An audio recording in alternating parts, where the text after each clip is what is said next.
আপনারা দেখছেন FS RL video. ভিডিওটি ভালো লাগলে আমাদের চ্যানেলটিকে সাবস্ক্রাইব করে আমাদের পাশে থাকা বেল আইকনটি প্রেস করে আমাদের সাথে থাকুন।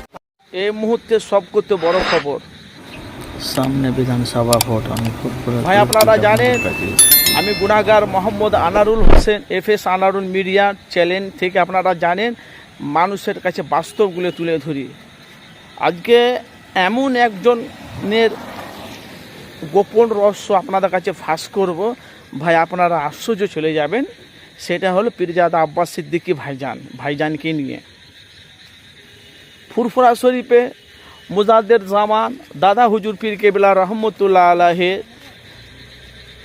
উনি জীবনে যতদিন হায়াতে উনি বেঁচে ছিলেন, উনি কিন্তু কোনো জায়গাতে বহুত জায়গাতে উনি জলসা করেছে, কিন্তু উনি কোনো জায়গাতে বাজেট করে যায়নি। একটা মানুষের বিবেক আছে, একটা মানুষ যদি ফুরফুরা শরীফ থেকে কোনো জলসায় যায় তার তেল খরচা কত, তার তেল খরচাটা কত, আপ ডাউন যাওয়া আসা, তার একটা মজুরি তার একটা আলাদা আছে। সেই অনুভব করে দাদা হুজুর পীর কেবলা তার ভক্ত মুরিদগণ এটা সেই হিসেবে দাদা হুজুরকে যে টাকাটা নিত সেই টাকাটা নিয়ে নিত। আজকে একটা পীরজাদা আব্বাস সিদ্দিকী এমন একটা গোপন রহস্য আমি আজকে শুনলাম। তো ভাই আমরা মিডিয়া মানুষ, আমাদের কাছে বাস্তবটা তুলে ধরা। আমি আব্বাস সিদ্দিকীকে আমি ছোট করছি না, আব্বাস সিদ্দিকী ভাইজানকে আমি সম্মান করি, কিন্তু কিছু কিছু জিনিস আছে সেটাকে নিয়ে আমি আপনাদের কাছে আলোচনা করব। আজকের কথা বলছি, কোনো একটা জলসার মেহফিলে পীর আল্লামা ওমর সিদ্দিকী উনি জলসায় গিয়েছিলেন, আর ওখানে পীরজাদা আব্বাস সিদ্দিকী ওখানেও জলসা করবে, ভালো করে বুঝবেন। তাহলে ফুরফুরা শরীফের বয়স্ক পীর আল্লামা ওমর সিদ্দিকী ওর 1 ঘন্টা হোক 1.5 ঘন্টা হোক 1.5-2 ঘন্টা হোক অনিষেধ করেছে। তার বাজেট হয়েছে 20,000 টাকা, ওকে 20,000 টাকা দিয়েছে। বাজেট মানে কি ওনাকে 20,000 টাকা খুশি করে দিয়েছে। বয়স্ক পীর সানাউল্লাহ সিদ্দিকী আব্বাজানের কথা বলছি, পীর আল্লামা ওমর সিদ্দিকী যেনাকে আল্লাহ পাকে ওনার হায়াতে বাঁচিয়ে রেখেছে। ভাই কথাগুলো একটু মনোযোগ দিয়ে শুনবেন, খুব গুরুত্বপূর্ণ কথা বলবো আপনাদের কাছে, আপনাদের বেরেং মাথায় হ্যাং হবে এমনভাবে কথা বলো। আজকে ওই স্টেটে মেয়ে ফেলে ওমর সিদ্দিকী চলে গেল, তারপরে পীরজাদা আব্বাস সিদ্দিকী উঠেছে। আমি এই মাত্র খবরগুলো পেলাম। তো ভাই এসব বলাগুলো দরকার নাই, তবু মানুষের কাছে বাস্তবটা তুলে ধরা। আর ওই জলসার মেহফিল আব্বাস সিদ্দিকী ভাইজানকে 30,000 টাকা দিয়েছে কমিটি থেকে। তাহলে আল্লামা ওমর সিদ্দিকী চাচা যান উনি পেল 20,000 টাকা, আর ওই জলসার মেহফিলে আব্বাস সিদ্দিকীকে দিলে 30,000 টাকা। আমাকে বলছে ভাই আপনারা তো মিডিয়া মানুষ, এটা কি? তাহলে আমাদের মাথার তাজ হলো ওনারা বয়স্ক যারা পীর আল্লামা ওমর সিদ্দিকী, ওরা আমার ওদের বয়স থেকে সব করতে বড়। তাহলে ওদেরকে মাথায় না রেখে ভাই আপনাদেরকে কি আমি কি বলছি কথা বুঝতে পারছেন?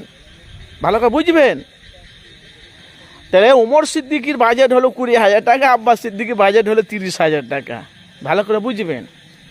তাহলে ওমর সিদ্দিকী চাচাজানকে ছোট করা হলো। কথা দেখেন ভাইজান, আমি আব্বাস সিদ্দিকী সম্বন্ধে আমি খারাপ কথা বলছি না, আমি বাস্তবটা মানুষের কাছে তুলে ধরছি। এই কিছুদিনের একটা কথা দেখেন না, কিছুদিনের কথা ভাই দেখেন, এই কথাগুলো বলা দরকার নেই, তুমি বলারও দরকার, যেহেতু ভাই আমরা মিডিয়া মানুষ। এই কিছুদিন আগে আব্বাস সিদ্দিকী কেরালায় জলসায় গেছে। কেরালাতে আমার অনেক কটা আমার বন্ধু আছে, ভাইজান এই ব্যাপার আব্বাস সিদ্দিকী এখানে জলসায় আসছে। আমি যে কোথায় গো? কেরালায়। যেহেতু কেরালায় আমার অনেক ভাইয়ের আমার বন্ধুরা আছে, তারা কেউ সোনার বানাইয়ের কাজ করে, পালিশের কাজ করে, সেলাইয়ের কাজ করে, গড়ির কাজ করে, রাজমিস্ত্রির কাজ করে। আমাকে যে আমাদের এখানে আব্বাস সিদ্দিকী ভাইজান আছে, ভাই এরকম তার বাজেট হলো এমন এত টাকা। তো বলছে ভাই জানো ওনাকে 80,000 টাকা না 60,000 না 80,000 টাকা আগে ফোনপে মেরে দিয়েছি আমরা, আবার বাকি টাকাটা এসে এখানে জলসা করে শেষ করে নেবে। ভালো করে বুঝবেন। তাহলে ফুরফুরা শরীফ থেকে কেরালায় জলসায় গেছে, 1 লাখের ওপর ওনার বাজেট। আর এমনিতে জানি উত্তরপ্রদেশে মিরাটে, দিল্লিতে জলসা করেছে, ওখানেও 1 লাখ টাকা বাজেট আব্বাস সিদ্দিকী ভাইজানের, ভালো করে বুঝবেন।